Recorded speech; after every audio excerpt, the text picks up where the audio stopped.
que captaba las ondas sonoras que viajaban con cierta frecuencia. De esa manera, no sé si ustedes lo llegaron a experimentar, pero yo sí, en mi tiempo la radio se sintonizaba a través de una regulación de modulación de frecuencias. De esa manera, si tú querías escuchar cierta frecuencia, pues tendrías que modular la onda que querías captar. Pero esa onda está viajando en el aire, donde el aire, pues es obvio, es el medio continuo donde se estaban propagando esa energía a través de ondas sonoras. Pero dentro de ese aire, pues están viajando una infinidad de patrones de ondas.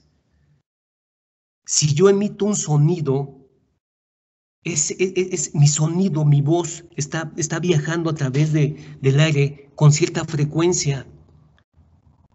Y si pasa un automóvil, el ruido que hace, pues está emitiendo otra frecuencia. Y al final de cuentas, en el aire están viajando una infinidad de frecuencias.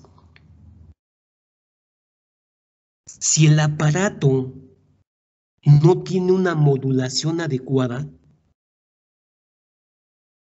no va a registrar la frecuencia que queremos.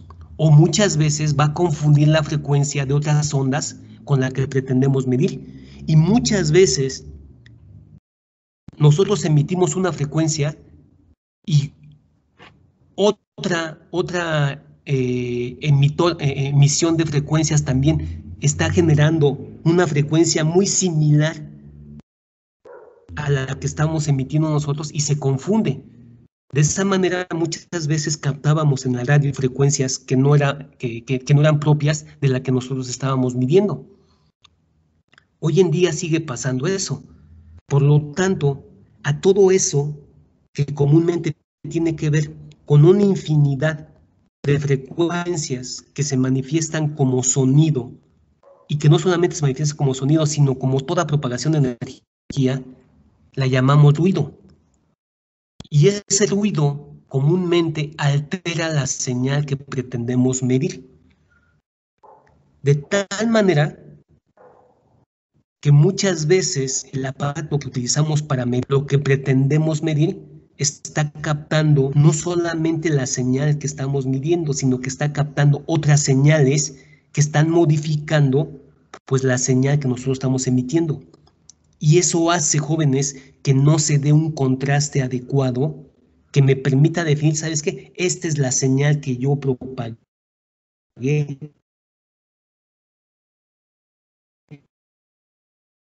Y esa es por tal, joven, es hasta dónde son confiables esos métodos.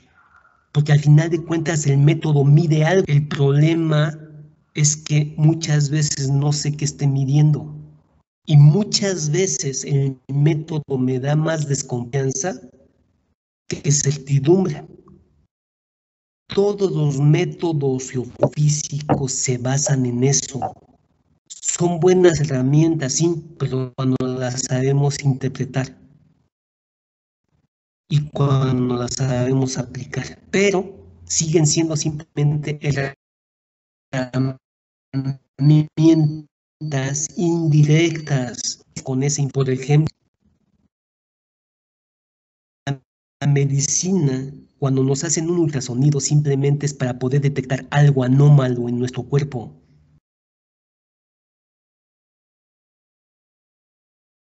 Quizá la tomografía o el ultrasonido detecte algo, o más bien algo no natural, pero no te dicen que sea. Un ultrasonido y una tomografía simplemente van a detectar algo internamente y el médico lo interpreta y dice, ¿sabe qué? Esto no es natural al desarrollo del sistema biológico del ser humano, pero no te sé qué decir, y entonces no te puedo decir si es cáncer o es un tumor, no sé qué sea.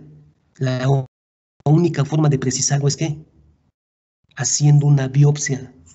Y una biopsia es que te metan algún instrumento específicamente en esa zona y que saque una muestra para después estudiarla. Eso mismo es lo que hacemos en geotecnia. La geofísica simplemente define cosas anómalas, pero no te dice qué son esas cosas anómalas. pero sí te ayuda a decir, allí tienes que hacer un muestreo directo. Allí vale la pena que verifiques qué es esta cosa. Para eso nos sirve la geofísica. ¿Alguna duda? No, profe. No, profe. Bien, Jones. Pues entonces, muy rápido. De los métodos geofísicos que hemos utilizado en la ingeniería civil y que básicamente hemos agrupado como aquellos que hemos llamado métodos de prospección magnética, métodos gravimétricos, métodos de prospección acústica, métodos de resistividad eléctrica y métodos de refracción sísmica.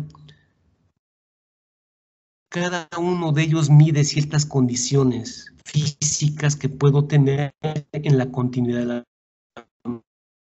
materia. Magnético, ¿sí? Les repito, me voy a profundizar solamente en los métodos de resistividad eléctrica y en los métodos de reflexión o refracción sísmica. ¿Por qué razón? Pues porque se ha comprobado que solamente estos dos métodos más o menos nos dan cierta información que puede ser confiable y que podemos aplicarlos con cierto grado en los instantes de suelos y rocas.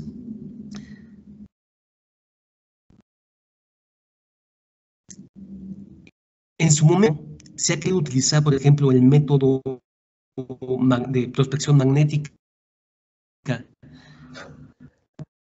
basado en el hecho de que cada roca se encuentra es un elemento que genera campos magnéticos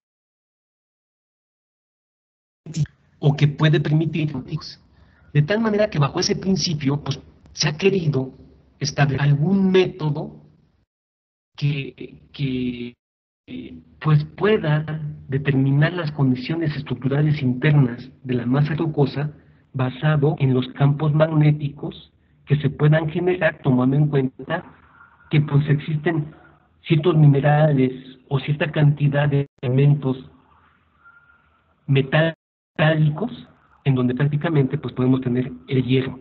El problema, jóvenes, es que la cantidad de hierro que hay en las rocas pues no es tan grande como para poder dar ese contraste entre una roca y que me diga, bueno, el campo magnético aquí es tan grande y aquí es más pequeño y entonces tenemos ese contraste de mediciones que nos digan, esta es una roca y esta es otra. Eso no existe, o al menos no es que no exista. No hay manera de que el medidor de ese campo magnético sea tan preciso y pueda determinar ese contraste. No en rocas. Comúnmente, cuando se han aplicado estos métodos, más que nada es métodos que detectan la presencia de metales, comúnmente en el subsuelo. Como es, no sé si alguno ha visto, pues aquellos que buscan tesoros, ¿no? Dentro del subsuelo, ¿sí? ¿A través de qué? Pues de propagar ese campo magnético y obvio encontrar básicamente una estructura metálica. Los hemos utilizado más que nada para reconocimiento y detección de tuberías. Es ahí donde han tenido cierto grado de confianza.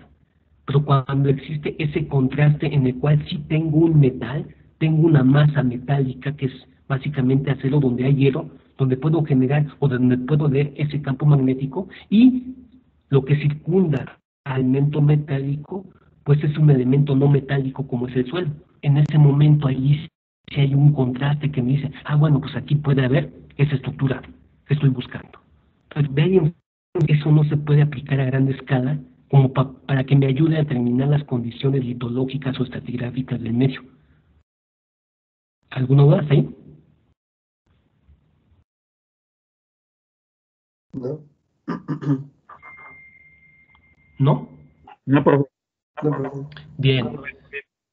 Los métodos gravimétricos o el primer método gravimétrico, el primer método geofísico aplicado fue el método gravimétrico. ¿En qué consiste el método gravimétrico? El método gravimétrico consiste en determinar la estructura interna de la materia basado en los campos gravitacionales de la misma.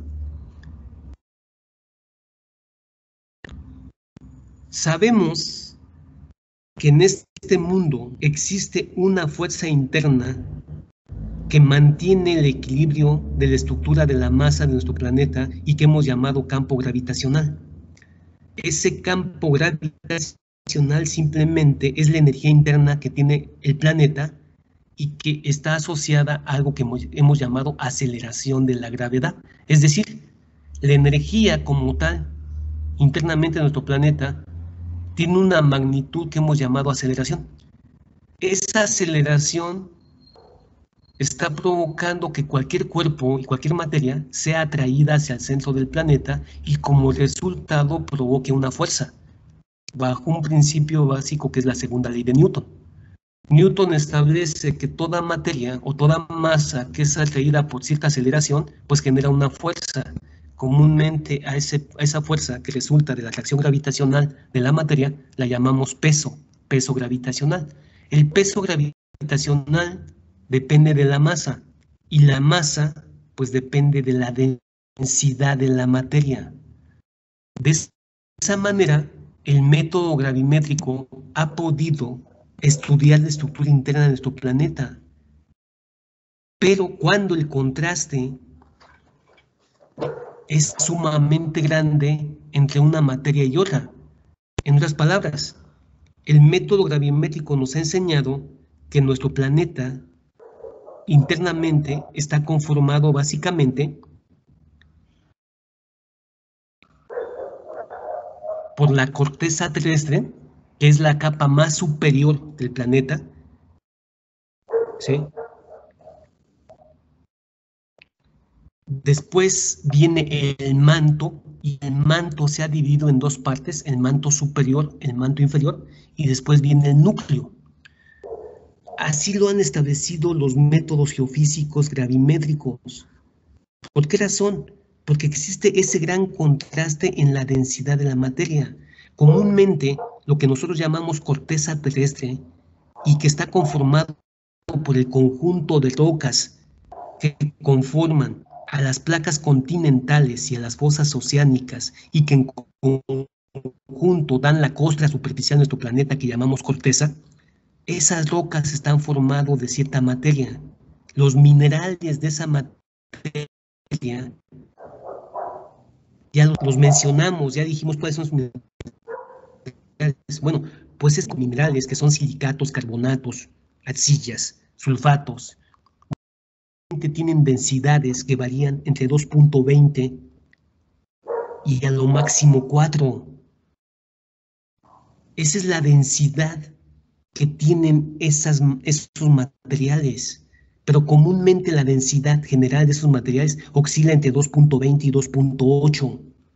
Es decir, la diferencia de densidades no es tan importante, al menos no entre esos materiales, pero sí hay una diferencia grande de densidad entre lo que es la corteza terrestre, las rocas de la corteza terrestre y el mineral que conforma el manto. El mineral que conforma el manto más o menos tiene densidades entre 5 y 12. Esa fluctuación de densidades sí se puede captar a través del método gravimétrico y por eso los físicos dicen, hasta aquí llega la corteza terrestre y aquí empieza el manto. Y después del manto viene el núcleo tan denso que tiene densidades arriba de 17. Ese gran contraste de densidades